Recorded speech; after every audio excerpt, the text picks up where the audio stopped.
Kim Yo Jong's visit to South Korea, the first by a member of the North's ruling bloodline since their 1950-53 war, could hardly have come at a more acute time. When shaking hands or eating meals with officials such as South Korean President Moon Jae-in, Kim Yo Jong was all smiles, even agreeing to give a toast suddenly requested of her by the Presidential Blue House's Chief of Staff.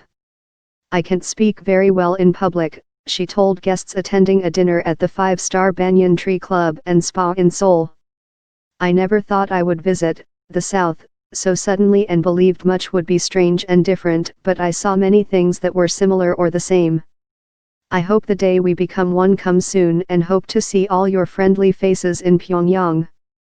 With so little known about her, even her age of 28 is unconfirmed, scrutiny on Kim Yo Jong was intense, dominating local media and internet chat rooms.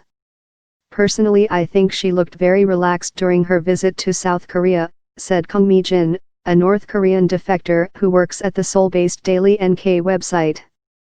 "Her facial expressions were cool and she didn't seem flustered." Reportedly schooled in Switzerland, the youngest daughter of former leader Kim Jong-il was promoted by her brother to the country's top decision-making body in October. Kim Man-hyum, head of the Korea Academy of Politics and Leadership, said Kim Yo Jong left a largely positive impression on the South Korean public. Even her elegant, sloping handwriting was parsed in South Korean media. Experts said it conveyed confidence, superiority, and reflected a positive attitude. Not everyone was impressed, however. Kim Yo Jong's aloof expression when she wasn't meeting with high-ranking South Korean government officials and high-tilted chin prompted scorn from many South Koreans, who said she looked too haughty or uppity.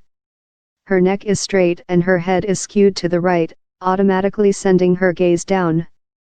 "I think this comes from her thinking she is above everyone else," said Bi Sang-hoon, professor of police science at Seoul Digital University and a former criminal profiler at the Seoul Metropolitan Police Agency. Brutal regime critics also highlighted Kim Yo Jong's senior role in a regime accused by a United Nations inquiry of systematic torture, starvation, and killings comparable to Nazi-era atrocities. Last January, the U.S. Treasury Department blacklisted her along with 6 other North Korean officials for severe human rights abuses and censorship that concealed the regime's inhumane and oppressive behavior. Among the upper class in Pyongyang, she is a frightening presence, because of her relationship with her brother, said An Chan-il, a former North Korean military officer who now runs a think tank in Seoul. "She has been thought of as royalty since she was born, and she sees herself that way as well." The body language of the high-ranking North Korean officials who accompanied her was also telling of her status in the North, said analysts. North Korea's 90-year-old nominal head of state Kim Yong-nam deferred to her upon arrival, asking her to sit down first ahead of tea with the South's unification minister. It is customary in Korea and some other Asian countries for the highest ranking, usually the eldest, person in the group to sit down first for a meal or meeting.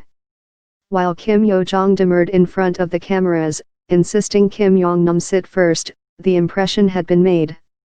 This showed Kim Yo Jong was the real person in power, and not just because of her lineage, said Chong Song-chong, senior research fellow at the Sejong Institute.